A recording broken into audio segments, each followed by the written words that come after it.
কাছে কিংবা দূরে স্বদেশী অথবা প্রবাসী যে যেখানে বসে আমার এই আলোচনা শুনছেন, আপনাদের সবাইকে জানাচ্ছি অনেক অনেক প্রীতি এবং শুভকামনা।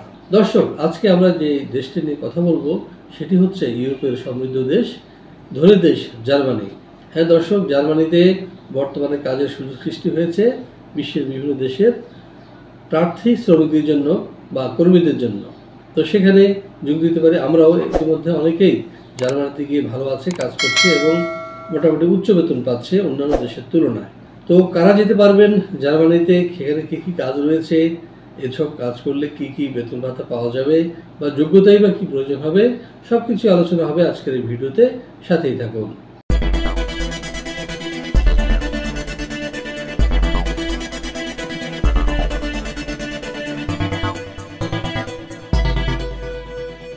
দর্শক, শুরুতে বলেছি আজকের আলোচ্য বিষয় হচ্ছে জার্মানিতে যে শূন্যকর পদগুলো রয়েছে সেখানে আমরা যেতে পারছি।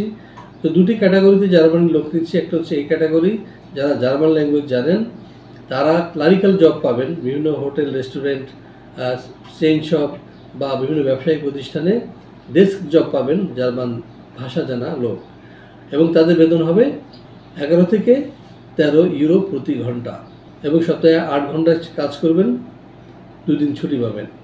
আর বি ক্যাটাগরি যারা রয়েছেন, অর্থাৎ যারা ইংরেজিতে খুব ভালো, তারা পাবেন বি ক্যাটাগরি কাজ, যেমন আপনার ধরুন cleaner, welder, carpenter, construction level বা হোটেল, রেস্টুরেন্ট বা ধরুন আপনার এগ্রিকালচার, এইসব বিষয়ে তারা কাজ পাবেন। তবে নিশ্চয় লক্ষ্য করেছেন যে দুই ক্ষেত্রেই কিন্তু ল্যাঙ্গুয়েজটা জানা বাধ্যতামূলক, ইংরেজি এবং জার্মানি।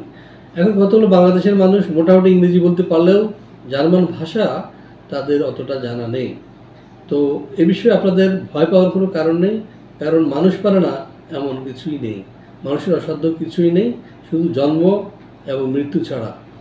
সুতরাং আপনি যেটি করবেন সেটি হচ্ছে যে আমাদের সাথে ফাইল জমা দেওয়ার পরপরই যে কোনো ইনস্টিটিউশনে ভর্তি হয়ে যাবেন এবং জার্মান ভাষা B2 লেভেল পর্যন্ত কমপ্লিট করতে পারলেই হলো, এবং অনেক ক্ষেত্রে B1 পর্যন্ত অ্যাকসেপ্ট করছে। অর্থাৎ আপনি ভিসা ইন্টারভিউটা ঠিকমতো দিতে পারলেই হলো, মোটামুটি চলনসই জার্মান ভাষায় কথা বলতে পারলেই হলো। আর জার্মান ভাষা এত কঠিন নয়, আপনারা একটু ঘেটে দেখবেন। আর সাধনতা করতে হবে ভাই, চেষ্টা করতে হবে। আপনি দেশের বাইরে যাবেন কিন্তু সে দেশের ভাষা জানবেন না, এটা তো একটা মহা বিপদের কথা। কারণ আপনি যা বলবেন ওরা বুঝবে না, ওরা যা বলবে আপনি বুঝবেন না, তখন হয় আপনাকে দেশের বাইরে পাঠিয়ে দিবে, অথবা আপনাকে ভাষা শেখার জন্য বলবে যে তুমি ভাষা শেখা ক্লাসে ভর্তি হয়ে যাও, বা আপনাকে ভিসাই দিবে না। আর যদি আপনি ভাষা জানেন তাহলে আপনার জন্য অনেক সহজ হবে। আর যারা ভাষা জানে তারা আপনার নেতৃত্ব দিবে। আর আপনি যদি নেতৃত্ব দিতে চান, ভালো কাজ চান বা ভালো বেতন চান, তাহলে আপনাকে জার্মান ভাষা অবশ্যই শিখতে হবে, এর কোনো বিকল্প নেই। তো দর্শক, আশা করছি আপনারা বুঝতে পেরেছেন আমি কি বোঝাতে চেয়েছি।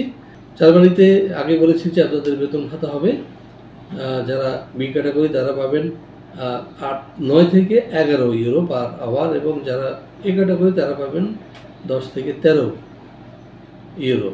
এবং এতে করে আশা করি আপনারা সবাই ভালো থাকবেন এবং আপনাদের পরিবারও সচ্ছল হবে। আর কারা যেতে পারবেন সে বিষয়ে বলেছি। তবে আরেকটি বিষয় হচ্ছে যে আপনাদের যে ডকুমেন্টসগুলো দিবেন আমাদেরকে, সেটা যেন নির্ভুল হয়, এবং অবশ্যই সেগুলো সবগুলো ইংরেজিতে হবে, এবং কোনোটির সাথে কোনোটির কোনো অমিল যেন না থাকে। যেমন ধরুন আপনি বাবার নাম, মায়ের নাম, জন্ম তারিখ, ঠিকানা যেন নির্ভুল থাকে প্রত্যেকটা কাগজের সাথে, প্রত্যেকটা কাগজের যেন সিমিলারিটি থাকে। এভাবে কিন্তু আপনি সাবমিশন করলে এবং আপনার ওয়ার্ক পারমিট যেটি আমরা কালেক্ট করে দেবো ইনশাআল্লাহ জেনুইন, আপনি যেতে পারবেন জার্মানিতে, নো ডাউট। তো আজ আর বেশি কথা নয়, আপনারা যদি ভিসা প্রসেসের মাধ্যমে জার্মানি যেতে চান তাহলে পাশে দেওয়া নাম্বারে ফোন দেবেন, অথবা চলে আসবেন সরাসরি অফিসে। আমাদের অফিস খোলা থাকে শনি থেকে বৃহস্পতিবার সকাল 10টা থেকে সন্ধ্যা 6টা পর্যন্ত। আর আপনারা যদি আমার সাথে দেখা করতে চান তাহলে আসবেন সকাল 10টা থেকে 2টা পর্যন্ত। তো এই আশাবাদ ব্যক্ত করে এবং আপনাদের ওয়েলকাম জানিয়ে আপনাদের সুস্বাস্থ্য এবং দীর্ঘায়ু কামনা করে শেষ করছি আজকের এই ভিডিও। আল্লাহ হাফেজ।